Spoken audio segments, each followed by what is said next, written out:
Welcome to Echoes of Time, where history's most haunting moments come alive. If you love stories of truth, terror, and the human soul, hit that subscribe button and join our growing community of time travelers. Have you ever heard the phrase witch hunt? Today, it often means unfairly persecuting someone for their unpopular opinions. But this term has a dark and very real origin story, one that took place in a small Puritan village in colonial America. This is the chilling story of the Salem Witch Trials. Our story begins long before 1692, in a Europe gripped by a fear of witchcraft. For centuries, witches were seen as agents of the devil. This fear was supercharged by a book, the Malleus Maleficarum, or the Witch's Hammer.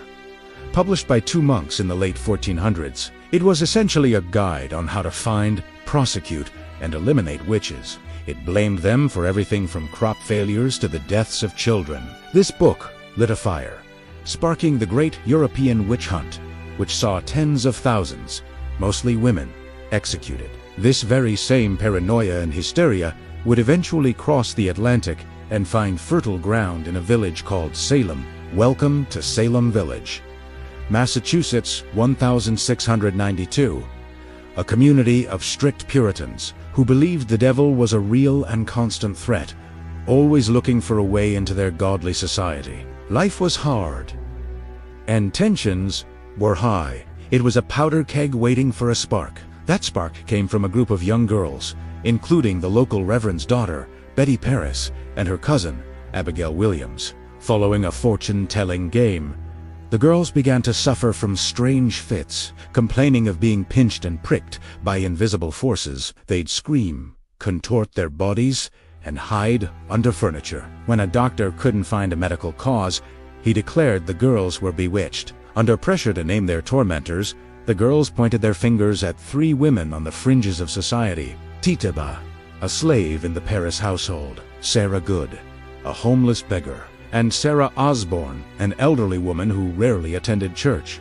They were the perfect scapegoats. During intense questioning, Tituba confessed. She told a terrifying story of signing the devil's book and claimed there were other witches in Salem, conspiring to destroy the community. This confession turned simmering fear into a full-blown panic. The witch hunt had begun. The accusations quickly spiraled out of control. It wasn't just outcasts anymore. Respected church-going members of the community like Rebecca Nurse and Martha Corey were arrested. People who dared to question the girls' stories, like Farmer John Proctor, found themselves accused as well. The governor established a special court, the Court of Ogier and Terminer, to handle the flood of cases. The court relied on something called spectral evidence, the accusers' claims that they could see the ghost, or specter, of the person tormenting them.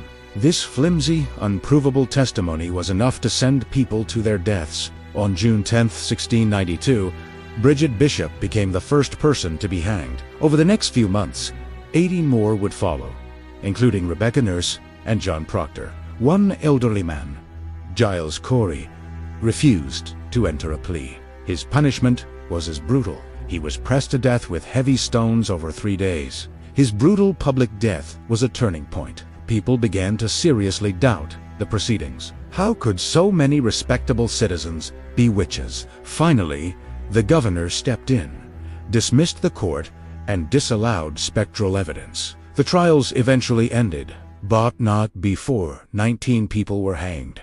Several others died in prison, and an entire community was torn apart by fear and suspicion. Years later, apologies were made. Judge Samuel Sewell publicly repented for his role, and one of the accusers, Ann Putnam Jr., asked for forgiveness. It took until 1957 for Massachusetts to formally apologize for the events of 1692. The Salem Witch Trials remain a haunting chapter in American history, a powerful reminder of how Isolé fear, bigotry, and mass hysteria can lead to devastating injustice. It teaches us to question authority, to demand real evidence, and to stand up for those who are unfairly accused. Thank you so much for watching. If you found this story compelling, please hit that like button and subscribe for more deep dives into history. Let me know in the comments what historical event you'd like to see covered next. See you in the next video.